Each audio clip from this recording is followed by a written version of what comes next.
여러분 이 땅을 살면서 여러분에게 가장 소중한 것은 무엇입니까? 이 땅을 살면서 여러분들에게 가장 소중한 것, 그건 뭘까요? 우리 옆 사람에게 한번 물어볼까요? 이 땅을 살면서 가장 소중한 게 뭐예요? 라고 한번 물어보죠.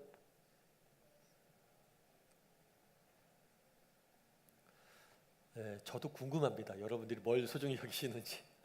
당신이야 그럼 얼마나 행복하겠습니까? 그렇게 답하신 분 계시나요? 이 땅을 살면서 우리에게 정말 소중한 것이 무엇이 있을까요? 아마 무엇보다 소중한 건 생명이겠죠. 사실 우리는 태어날 때부터 생명이 있어요. 생명을 한 번도 잃어보지 않았습니다. 그래서 생명이 있다는 게 얼마나 귀한 건지 사실은 몰라요. 그런데 정말 우리 인생에 중요한 건 생명일지 모릅니다. 살아있다는 사실. 그리고 또 우리 인생에 있어서 소중한 건 뭘까요? 그것은 사람이죠. 사람도 늘 주변에 있어요. 태어나자마자 엄마 아빠가 있죠. 그러다 보니까 몰라요. 그런데 언젠가 어머님 아버님을 떠나보낸 다음에 그 소중함들을 깨닫게 되는 거죠. 생명, 사람, 이런 것들이 정말 우리 생애에 중요한 것들이 아닐까 싶습니다. 오늘 본문에 보면 장자의 죽음에 대한 이야기가 나옵니다. 가장 중요한, 인생에서 가장 중요한 생명과 사람을 하나님께서 빼앗는 재앙을 내리시게 돼요. 그렇다면 이 애굽 땅에 내렸던 장자의 죽음, 사실 오늘 본문에 장자의 죽음이라고 되어 있지만 히브리 원어를 보면 첫 번째 난 것이에요. 그래서 첫째가 딸이면 딸이 죽은 거예요. 이 장자의 죽음을 통해서 주고자 했던 메시지가 무엇인지, 이 부분에서 전 여러분과 좀 나눠보고자 합니다.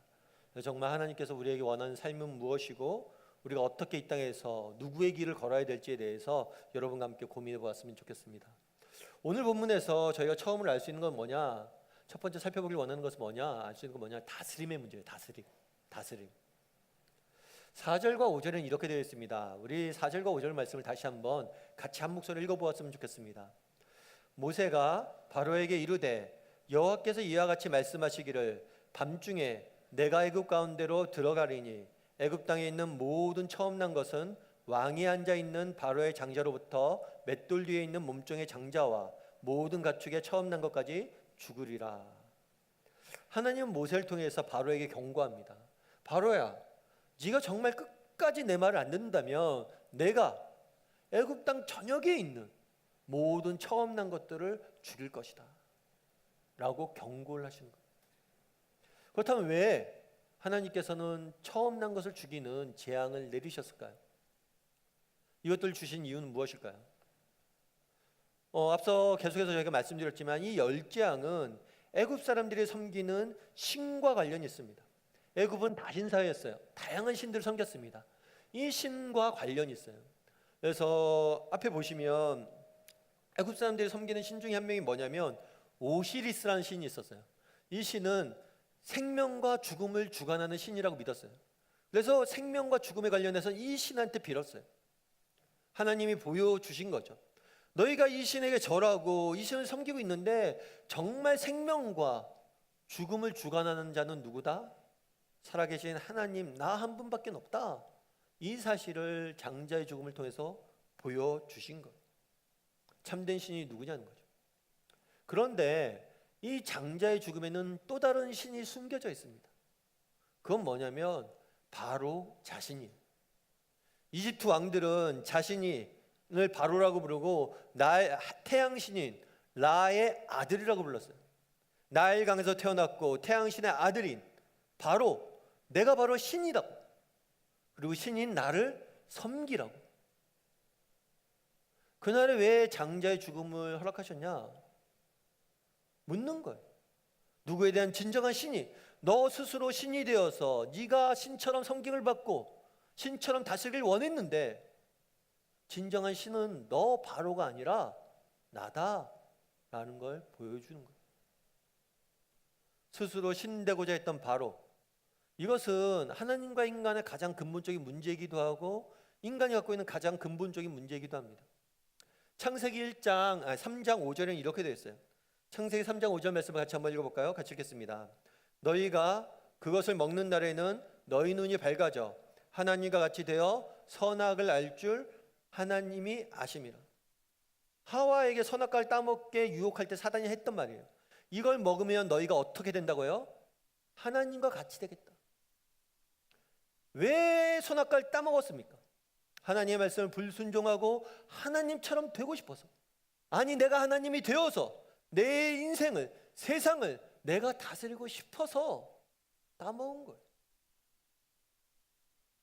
아담이 저지른 첫 범죄와 오늘 바로가 섬기는 신, 그리고 오늘날 세속적인 철학과 가치관과 인본주의 사상의 핵심이 무엇입니까? 하나님이 없이 인간이 스스로 하나님이 되어서 다스리고 통치하는 것, 그것이 핵심이에요. 왜 장자의 죽음을 통해서 주고자 했던 메시지는 무엇입니까? 네가 스스로 하나님이 되어서 신이 되어서 섬기고 네가 네 인생을, 세상을 다스리고 싶어 하지만 진정한 신은, 진정한 하나님은 나 한 분밖에 없다는 거예요. 여러분, 우리는 어떻습니까? 여러분, 진정한 하나님은 하나님 한 분밖에 안 계십니까? 우리 인생의 진정한 하나님은 저 하늘에 계신 아버지 되신 하나님 한 분밖에 없습니까? 혹시 우리도 바로처럼 스스로 하나님이 되어서, 스스로 신이 되어서 내 인생을 다스리고 통치하고 살아가고 있진 않습니까? 우리는 지금 바로의 길을 혹시 걷고 있진 않습니까? 그럼 인간이 스스로 신이 되어서 왕이 되어서 다스린 결과는 어떨까요? 여러분, 프라하라는 곳에 가보신 분이 계실 것 같아요. 사실 저는 안 가봤는데 프라하는 굉장히 아름다운 도시라고 합니다. 그래서 프라하에 대해서 이렇게 많은 사진들, 이쁜 영화에도 많이 나오고 그럽니다. 근데 프라하는 굉장히 슬픈 역사를 갖고 있는 도시예요.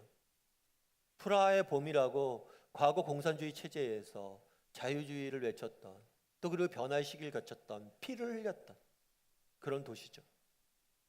이 프라하는 체코에 속해져 있는데, 이 체코가 원래는 소련과 같이 구소련의 영향력 아래에 있는 공산주의권에 있다가 자유주의 문화를 타서 자유경제 체제로 받아들이면서 변화의 시기가 있었어요.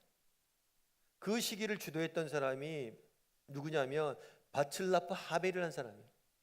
이분은 특이하게 구체코의 마지막 대통령이었고 신체코의 초대 대통령이에요. 체코의 변화를 이끌었던 사람이죠. 이 사람은 원래 태어났는데 부르주아 집안에서 태어났다고 해서 교육을 못 받았습니다. 소외되었죠. 공산주의 체제 내에서. 그래서 작가가 되었어요. 작가가 되어서 많은 사람들에게 영향력을 미쳤습니다.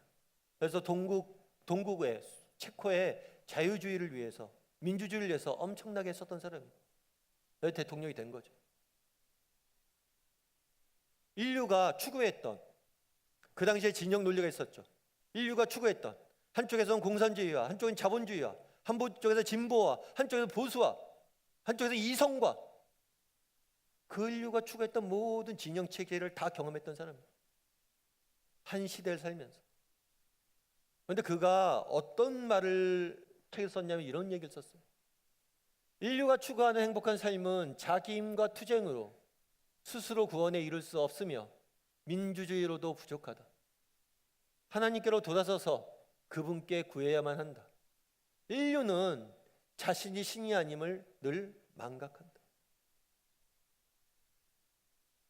인류가 스스로가 신이 되어서 다양한 제도를 만들고 다양한 철학들을 만들고 다양한 시도들을 하고 다양한 역사들을, 경험들을 쌓고 한 결과가 무엇이었나?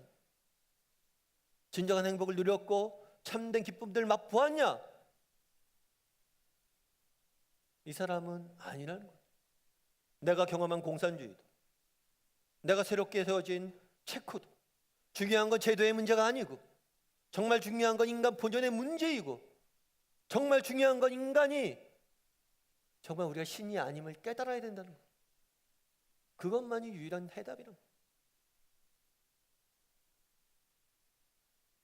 인류가 스스로가 신이 되어서 얻은 건 무엇입니까?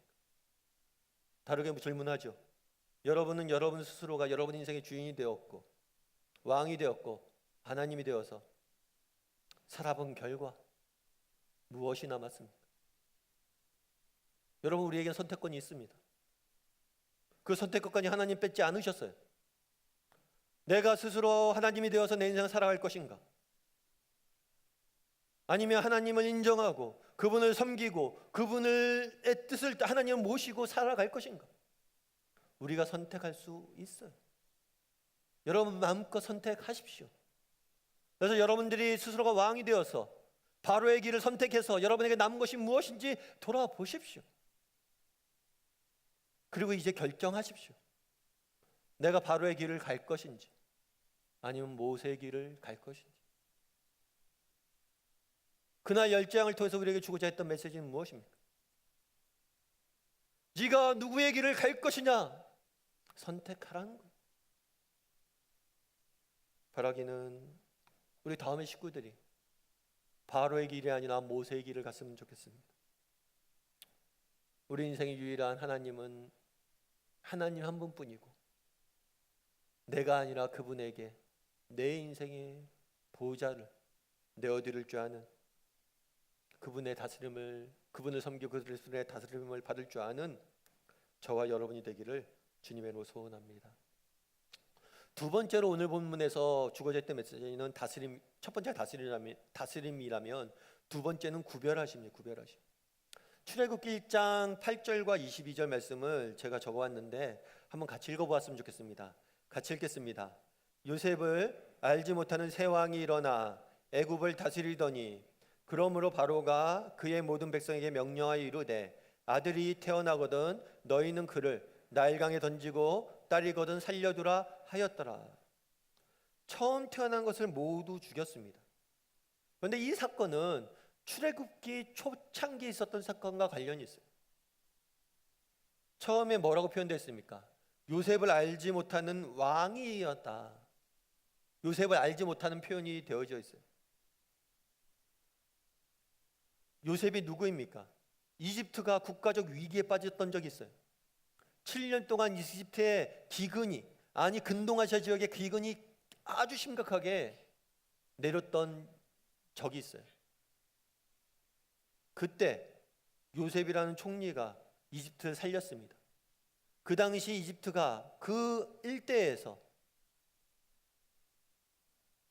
가장 큰 나라로 성장할 수 있는 발판을 놓았던 사람이 요셉이에요. 요셉에게서 그가 너무 많은 이집트가 은혜를 입은 거죠. 그런데 요셉을 모르는, 요셉이 베풀었던 은혜를 잊어버린 사람이 왕이 되었어요. 그런 다음에 어떻게 했습니까? 이스라엘을 핍박했죠.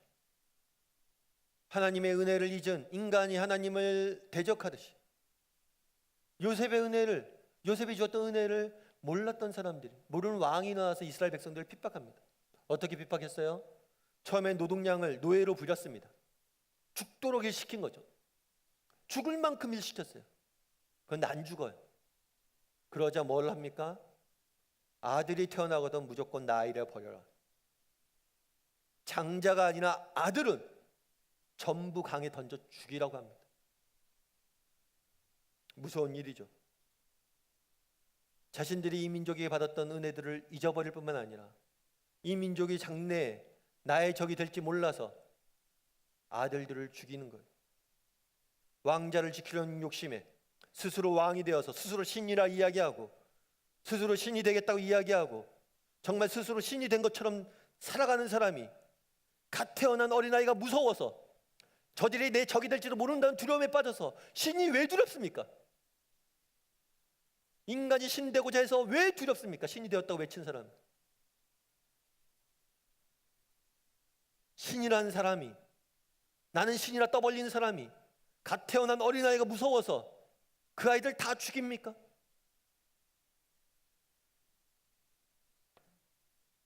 어마어마한 범죄를 저질러 버렸어요. 왕자를 지키려는 욕심에 스스로 신이라 자랑한 사람이 뭐가 무서워서 그 어린애를 다 죽입니까?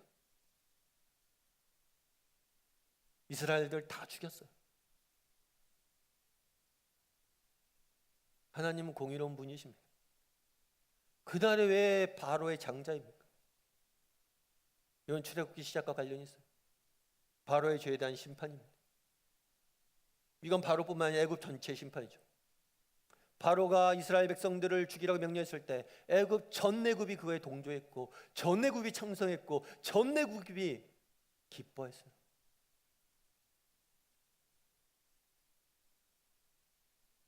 그럼에도 불구하고 하나님은 자비로우신 분이십니다. 바로의 죄에 대해서 바로 심판하지 아니하시죠. 바로에게 돌아올 길을 제공합니다. 열재앙이 1년 동안 임했어요. 1년 동안 회개의 기회를 줬습니다. 뿐만 아니라 지금 이 순간에도 내가 널 장자를 죽일 거니까 빨리 회개해라. 선택의 기회를 줍니다. 그럼에도 불구하고 바로는 끝까지 거절하죠. 결국 그는 그 결과 자신이 지은 죄에 대한 심판을 받게 되는 거예요. 하나님은 공의롭지만 자비로운 분이어서 끝까지 구원의 손길을 베푸십니다. 하지만 인간은 완악해서 끝까지 하나님을 거부한 거죠. C.S. 루이스의 말처럼 지옥의 문은 안쪽으로 잠겨져 있습니다. 여전히 많은 사람들이 지금도 하나님을 거부하고 있고 바로의 길을 걸어가고 있는 겁니다. 그런데 이 장자의 재앙이 애굽 땅 전역에 내릴 때 특이한 점이 한 가지 있었어요. 그건 뭐냐면 구별됨이 있었어요. 13절 14절을 한번 같이 읽어보도록 하겠습니다. 같이 읽겠습니다. 그러나 이스라엘 자손에게는 사람에게나 짐승에게나 개 한 마리도 그 혀를 움직이지 아니하리니 여호와께서 애굽 사람과 이스라엘 사이를 구별하는 줄을 너희가 알리라 하셨으니. 애굽의 전역에 재앙이 내립니다. 그런데 이스라엘 사람이 있는 고센 땅에만 다 그 재앙이 지나쳐가요. 이 구별됨은 열재앙의 특징이기도 합니다. 특별히 10가지 재앙 중에서 첫 번째, 두 번째, 세 번째까지는 전 애굽에 내려요. 그런데 네 번째부터는 구별됩니다. 네 번째가 파리 재앙이에요. 파리 재앙. 이 파리 재앙도 애굽이 섬기는 신과 관련이 있어요. 애굽 사람들은 이렇게 날아다니는 붕붕하고 날아다니는 파리가 우리의 운명을 지배한다고 보았어요. 그래서 파리를 섬기는 파리 모양을 한 케프리라는 신을 만들어서 섬기고 있었어요. 어떻게 파리가 우리의 운명을 지배할까 이런 생각을 하는데 실제로 그렇게 생각했던 거예요. 나중에 신약이 되면 바알세불, 구약 후반부에 보면 바알세불이라는 게 등장합니다. 이 바알세불도 파리 대왕이라는 뜻이에요. 파리 중에 킹. 이 파리가 인간의 운명을 지배하고 그것들이 통치한다고 본 거예요. 이걸 통해서 파리 재앙을 통해서 너희의 운명을 통치하는 것이 파리인 것 같지만 아니다. 너희 운명을 지배하는 것은 나 여호와 하나님이시다 라는 걸 보여주기 원하셨던 거예요. 그런데 이 파리가 온 지역을 피해를 입힐 때 유독 고센 땅에 있는 피해를 입지 않았어요. 이스라엘 사람들이 있는 곳에는. 그래서 구별한 거죠. 그래서 하나님께서 왜 이스라엘 백성을 구별하셨냐? 이 재앙이 그냥 우연한 자연현상이나 너희와 무관한 사람들이 신이 내는 재앙이 아니라 이스라엘을 섬기는 하나님이 주관하시는 이름을 보여주기 위해서 이스라엘 땅만 구별하셨던 거예요. 그런데 이거는 바로에게, 이집트 백성들에게 주고자 했던 메시지예요. 이스라엘 백성들에게 주고자 했던 메시지도 있어요. 그건 뭐냐면 너희는 구별된 사람들이라는 거예요. 이제 앞으로 이스라엘 백성들이 광야로 나가고 가나안 땅에 가서 정말 성도로서 하나님의 백성으로서 살아가야 됩니다. 그런데 그 전에 너희가 분명히 가져야 될 게 있다는 거예요. 그건 어떤 생각이에요? 정체성이라는 거예요. 너희가 가져야 될 정체성. 어떤 정체성이에요? 우리는 구별된 백성들이다. 하나님의 구별된 백성들이다. 이 정체성을 갖길 원했던 거예요. 여러분들은 어떻습니까? 여러분들은 나는 하나님의 구별된 백성이다. 난 하나님 구별하신 존재다. 이런 정체성이 있습니까? 이런 자의식이 있어요? 제가 지금 어려운 거 물은 거죠. 여러분, 하나님이 여러분들 구별하셨습니까? 여러분들 하나님의 구별된 백성입니까? 백성이죠. 여러분, 우리에게 이런 정체성이, 자의식이, 아니 자부심이 있습니까? 여러분, 입시철인데, 요즘 입시철인데 유명한 대학 중에 그런 대학이 있죠. 하버드. 하버드 대학에 가면 뭐 그런 것들이 있죠. 우리나라는 후드티 같은 걸 안 입어요. 잘. 그런데 외국 같은 후드티 같은 걸 많이 입죠. 근데 가슴에 뭘 새겨 놓습니까? 대학교 이름을 새겨 놓죠. 그런 옷을 입고 다닙니다. 자랑스럽게. 나 이 대학교 다닌다. 제가 아시는 분도 한 분이 뭐 국내에서 만난 분인데 늘 조깅하거나 그럴 때 보면 하버드 티를 입고 다니는 거예요. 그래서 저분이 하버드를 나오셨나 해서 하버드 나오셨어요 그랬더니 아니 근처에 살았대요. 근처에 살아서 그 옷도 샀대요. 그래서 입고 다닌다고 그러더라고요. 오늘날 제일 회사 중에서 유명한 회사 중에 하나는 어떤 회사가 있어요? 구글이라는 데가 있죠. 구글들은 요즘 많이 들어가고 싶어 하죠. 구글에 다니는 사람들은 자기들을 뭐라고 부를까요? 구글러라고 부르는데요. 그러면서 그런 거죠. 우리는 구글러다. 우리는 그냥 사람들이 아니라 구글러다. 우리는 구글러기 때문에 우리는 새롭게 혁신과 창의의 대명사가 돼야 된다. 우리는 그냥 회사원이 아니라 구글러다. 구글러니까 우리는 달라야 된다. 구별된 존재라는 자부심이, 긍정이 있는 거죠. 세상 사람들도 세상의 것들을 가지고 내가 구별되어졌고 그것들을 내가 다르게 살아야 되고 내가 다른 존재라는 자부심 속에 살아가는데, 우리는 하나님께서 너희는 내가 구별된 존재이다. 1년 동안 재앙들을 통해서 너희는 구별하였다 말씀하시는데, 우리는 구별된 백성이라는 자부심이 있습니다. 혹시 이력서에 종교란에 기독교라고 쓰면서 누가 볼까 염려하진 않습니까? 내일 어디가? 내일 교회 가야지 라고 이야기하면서 말을 얼버무리고 있지는 않습니까? 정말 우리가 구별된 존재라는 자부심이 있습니까? 세상 사람들은 남들보다 조금 좋은 대학교 가도 옷을 그 학교 옷을 입고 다니면서 자랑하고 다니고, 남들보다 조금 좋은 직장 가면 구글러네 뭐네 하면서 자랑하고 다니는데,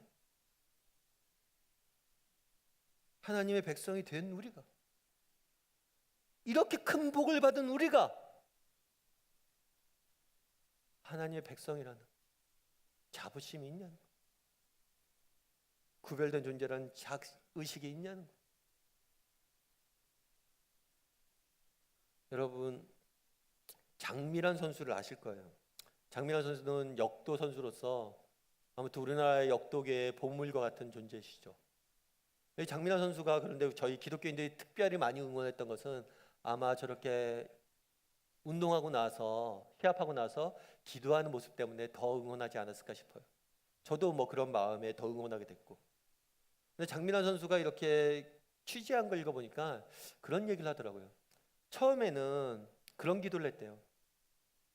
하나님, 제가 역도대회에 나가서 꼭 메달을 따고 그래서 하나님께 기도하는 사람이 되게 해달라고, 메달을 따게 해주시고 그래서 기도할 수 있게 해달라고 기도를 했대요. 그런데 그렇게 기도하다 보니까 어느 순간 마음이 좀 불편하더래요. 아, 기도가 잘못된 것 같다. 그래서 장민환 선수가 하나님, 그냥 기도하는 사람이 되게 해주세요. 그냥 제가 믿는 사람임을 결과에 상관없이 나타낼 수 있는 기도하는 사람이 되게 해달라고. 저는 기도하는 사람이 되려고 올라갑니다. 이렇게 기도했대요. 그래서 아마 장민환 선수가 기도했던 가장 큰 인상이 남았던 기도가 뭐냐, 런던 올림픽 때였죠. 메달을 못 땄어요. 4위 했어요. 그런데 그동안 운동을 하게 해주신 하나님 앞에 기도했던 그 기도의 장면, 그것이 가장 자기에게 소중한 기도라. 나중에, 그런데 런던 올림픽 때 나중에 메달을 땁니다. 동메달 땄던 선수가 약물 복용은 나중에 실격이 돼요. 그래서 훗날 좀 시간이 1년 정도 지난 다음에 장민환 선수가 그때 메달을 따게 돼요. 그런데 메달 없이도 내가 기도하게 할 수 있는 사람이 되었으면 좋겠다. 근데 이 장민환 선수가 그 얘기를 하더라고요. 그러니까 인터뷰 중에 그런 게 있었어요. 신앙의 멘토가 있냐? 신앙의 멘토가 있대요. 누구냐면 김소영 선수라는 사람이에요. 이 김소영 선수는 체조 선수였어요. 근데 86년 아시안 게임 때 체조 선수 나가려고 준비하고 있다 국가대표였는데 준비하다 운동하다가 목뼈가 부러졌대. 그래서 평생 휠체어를 타고 다녀야 돼. 운동밖에 몰랐다. 운동만 바라본 사람이 어느 순간 다 잃은 거죠. 그런데 그때 이 자매님이 하나님을 만났어요. 하나님을 만나고 하나님이 그 마음속에 마음을 주셨어요. 내가 하나님의 백성이고 하나님이 나를 구별하셨고 나를 특별한 존재로 지으셨는데 비록 내가 휠체어에 앉아있지만 뭔가 의미 있는 일들을 했으면 좋겠다. 그래서 미국에 건너가서 상담학을 공부해서 운동선수들 상담하는 일을 도와준 거예요. 그러면서 장민아 선수가 힘들 때마다 도와줬다라고 이야기하더라고요.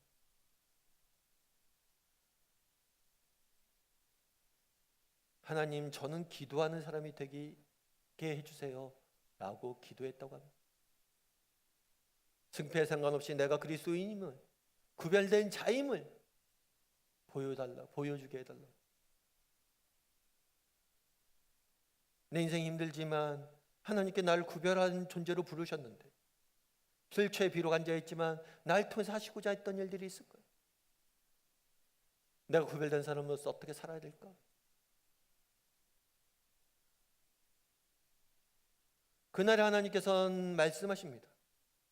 내가 너를 지명하여 불렀고 너는 내 아들이고 나의 백성이고 내가 너희를 구별하였다. 우리는 구별된 존재로서, 구별받은 존재로서 정체성이 있습니까? 자의식이 있습니까? 자부심이 있습니까? 난 크리스천이다. 난 made in Christ다.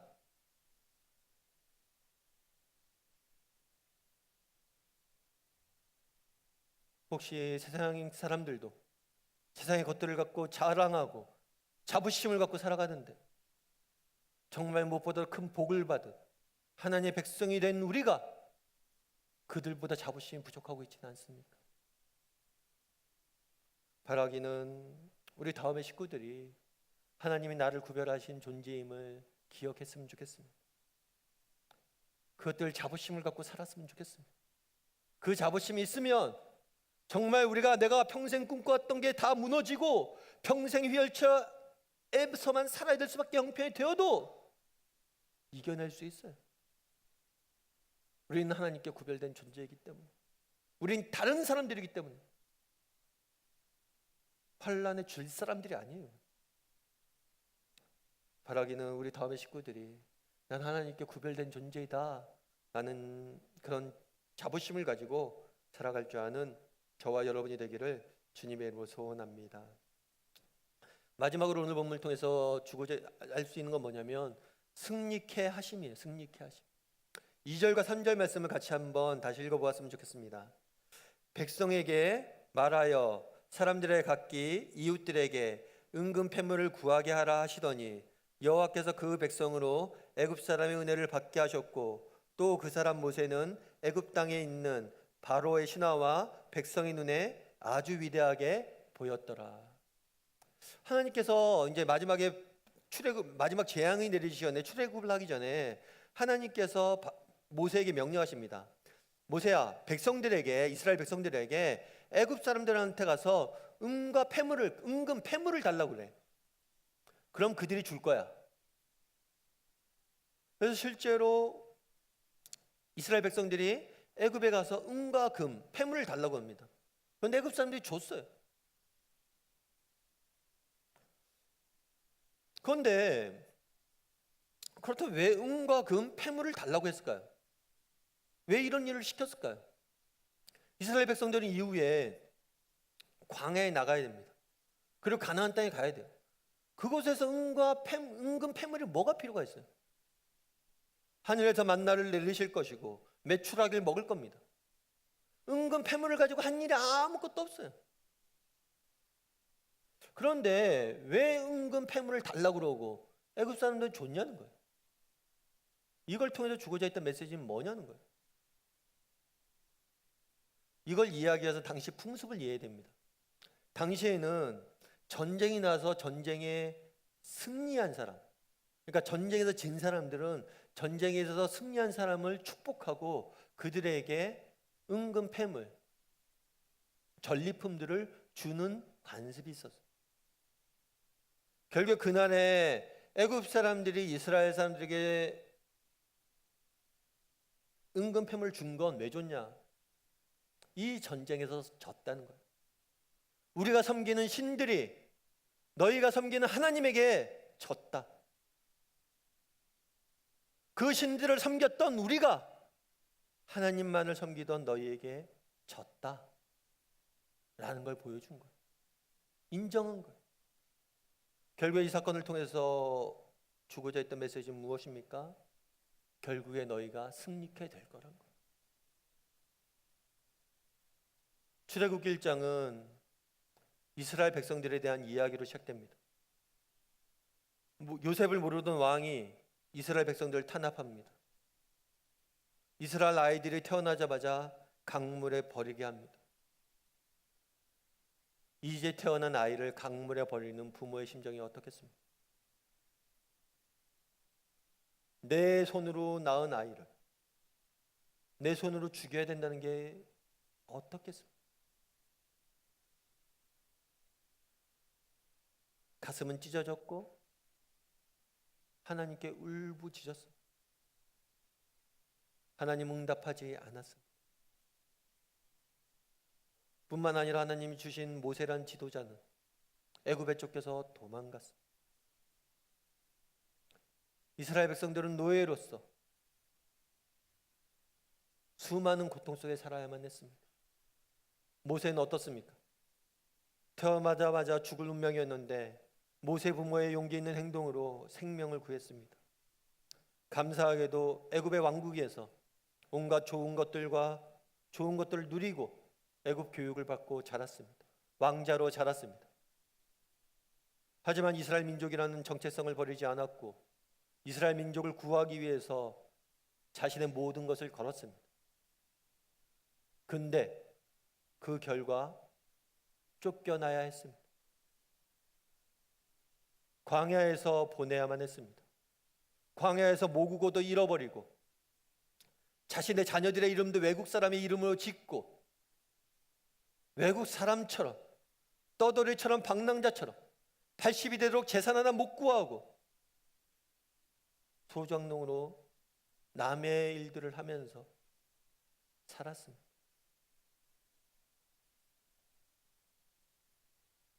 그때 무슨 생각을 했을까? 하나님 우리를 버리셨다. 모세의 인생은 다 잊혀졌습니다. 모국을 잃어버린 게 아니라 그 존재를 잃어버렸습니다. 쓸모없는 사람이 되었고 잊혀진 사람들이 되었습니다. 하지만 하나님께서 그들을 결국에 어떻게 하셨습니까? 승리케 하셨습니다. 제가 오늘 다음 읽기도 썼는데 미국에 가면 옐로우스톤이라는 굉장히 아름다운 국립공원이 있습니다. 이 공원은 미국에서 제일 처음 1호로 지정된 국립공원이에요. 근데 저 국립공원엔 로지폴이라는 소나무가 있어요. 이 소나무가 70%에서 많게는 80%까지 차지한답니다. 식물학자들이 연구를 했어요. 이 로지폴이 별로 쓸모가 없다는 거예요. 볼품없고 쓸모가 없다는 거예요. 그래서 이것들을 조금 용도 폐기하자, 좀 없애자 라고 제기를 합니다. 그런데 공원 관리자들이 반대를 해요. 아니다, 그렇지 않다. 유용한 나무다. 반대를 합니다. 그런데 언제 한번 이 국립공원에 불이 났어요. 엄청난 불이 났어요. 싹 탔어요. 이 불에 탄 국립공원 어떻게 살릴 수 있을까 고민했는데 그때 처음 자라기 시작한 나무가 로지폴이에요. 그리고 이 로지폴이 다시 국립공원을 덮습니다. 지금도 로지폴에 가면 저렇게 그때 탔던 나무에 잔해들이 있어요. 저것도 왜 안 치웁니까? 그러니까 일부러 남겨둔대요. 왜냐하면 그 불덩이에서 이것들을 재건한 게 무엇이었는지 보여주기 위해서. 한때 볼품없던 나무들이 지금은 생명의 원천이 되었죠. 올해도 이제 거의 저물어 갑니다. 여러분 올 초에 여러분들이 가졌던 기대와 소망들이 있을 거예요. 그 중에 이루어진 것들도 있고 이루어지지 않은 것도 있을 수 있습니다. 그 나라 이스라엘 백성처럼 정말 눈물 흘리며 하나님께 부르짖었는데 하나님이 여전히 응답 안 하셨을 수 있어요. 그 나라의 이스라엘 백성들처럼 하나님 구해주세요. 정말 도와주세요. 그런데 상황이 악화되어질 수 있어요. 그 나라의 모세처럼 하나님 제가 열심히 한번 살아보겠습니다. 그런데 결과가 광야로 쫓겨난 것처럼 느껴질 수 있어요. 하지만 기억할 것이 있습니다. 지금 당장 볼품없어 보일지 몰라도, 지금 당장 버려졌을지 몰라도 하나님께서 우리를 승리케 하실 겁니다. 그날의 모세가 위대하게 보였다라고 이야기합니다. 이스라엘 백성들에게 애굽 사람들이 은근 패물을 주었다라고 이야기합니다. 올한해 힘들고 지쳤습니까? 여전히 우리 믿음을 가지고 달려갑시다. 여전히 기도하며 갑시다. 그럼 하나님께서 반드시 우리를 승리케 할 것입니다. 그런 믿음을 가지고 살아갈 줄 아는 저와 여러분이 되기를 주님의 이름으로 소원합니다.